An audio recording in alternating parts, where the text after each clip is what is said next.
if tariffs get passed along to consumers, which is regressive taxation, isn't that also true of corporate taxes, since corporations would also just raise prices?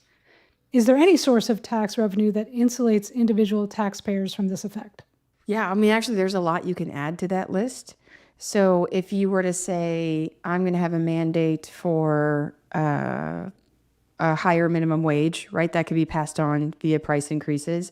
If I'm going to have a mandate for firms have to the Pregnancy Discrimination Act, I think that's 1978. The Pregnancy Discrimination Act said that employers had to cover pregnancy-related care as part of their health insurance plan.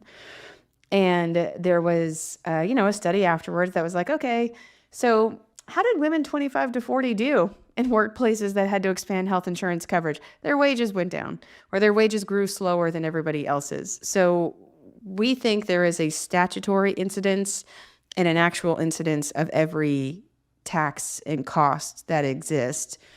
And can you explain what you mean by that? Statutory and...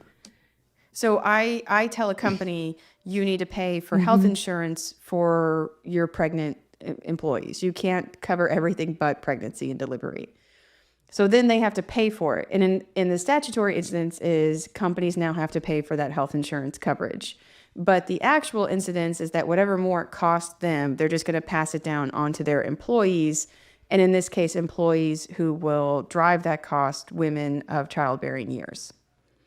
So I brought this up in the paid family, this comes up a lot in paid family leave. We haven't had a paid family leave episode. I will bring it up at the paid family leave episode.